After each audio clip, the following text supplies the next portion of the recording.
and congratulations. You are taking the first step towards bringing your idea to audience by taking this course. I'm sure you have many ideas that you want to turn into a web series. Perhaps you're creating hosted content or video content to drive users back to your company's site. Whatever it is, it's time to get specific, targeted, and strategic, and choose one. So, how do you choose which brilliant idea of yours to go with? The most important quality to possess to bring your idea to audience is passion.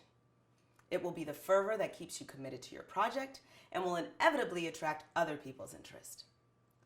Producing your series is a huge commitment. Passion will keep you motivated, resilient, and steadfast.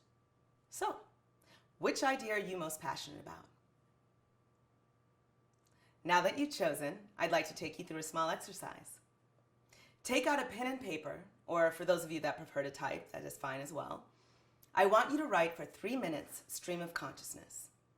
Now when I say stream of consciousness, I mean that I don't want your pen to leave the page for 3 minutes, or your fingers to leave the keys for 3 minutes. Even if you don't know what to write, just write, I don't know what to write. This is all about letting whatever is in your mind come out on the page unrestricted. Don't be afraid to write the forbidden, okay? Now, ask yourself this question and then write for 3 minutes. I am afraid to write this web series because, and go.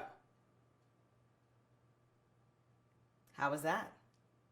Whenever we commit to something that is important to us, a lot of resistance tends to come up, or excuses of why we can't do it. It's normal, but we can't let it get the best of us. I learned this exercise from Al Watt, founder of the LA Writers Lab. I always found that I could keep going even after the 3 minutes, and everyone else in the class would still be writing as well. The point here is that we all have fears. If you're waiting for them to go away, or for that small negative voice to stop telling you what you aren't capable of, then we'll never have the pleasure of experiencing your work. The fear will always be there. So, confront it, push past it, use it for your characters as your motivation, and know that we all have similar fears. This exercise can be used at any time with any question. It will help you get out of your head and on the page. Once you have a strong script, you're ready to move into pre-production, but don't rush. Creative development, your story, is the foundation of this whole process. Make sure your script is locked before you even consider shooting. If you aren't that clear on the story yet, the information in this course will still be helpful. Just keep working on your story before you move forward into production. Now, there are a few rules that apply to creating in the web world. The following is the framework that is working in the space. Once again, this is a rapidly evolving medium. Go with your gut and trust yourself. Now, usually a typical episode is anywhere from 5 to 7 minutes. 1 page of text equals 1 minute. However, the model is changing and we are seeing more long-form content. People are watching movies and regular traditional length television shows online via set-top boxes, Netflix, Hulu, Google TV, etc. For example, a series I had the pleasure of working on, Goodnight Burbank, created by Hayden Black, is Hulu's first original half-hour web comedy. The show signed an international television distribution deal within the launch of the first episode.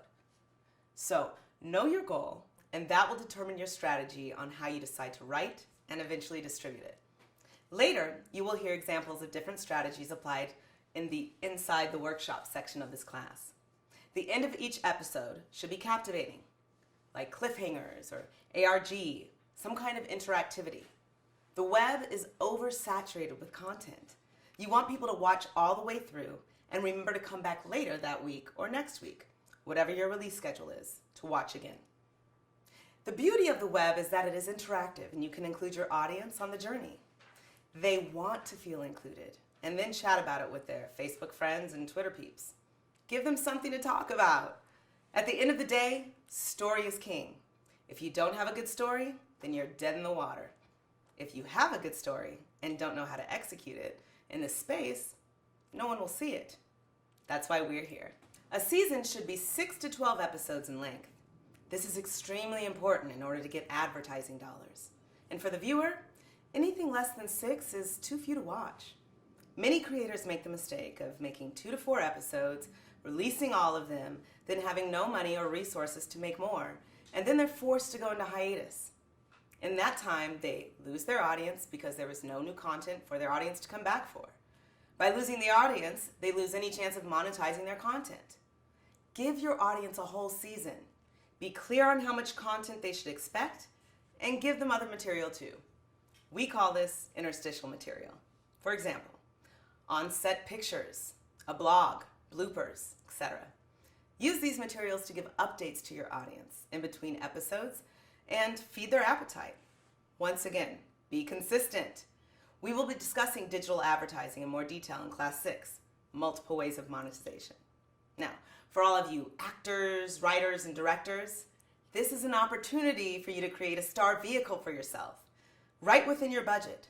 Don't have a huge car chase or crash sequence when you don't have SVX artists or the money to execute the experience. Now, if you know the title of your series, register the URL right away. Your URL is your web address, and it is your calling card and home for your series. This is very important. The internet is inundated with so much content.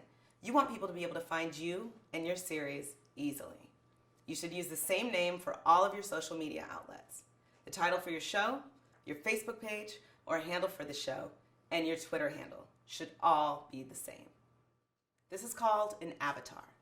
You want your avatar to be consistent across all platforms. Now, I want you to write down a list of resources you already have for your series. For example, locations, equipment, talent, crew, etc. Now, think out of the box here. For instance, if you need a restaurant, think about one you frequent often. Do you have any friends who are waiters or waitresses that could get you the location on off hours? Think of people you have creative relationships with, or people you know in the business that would be willing to help you.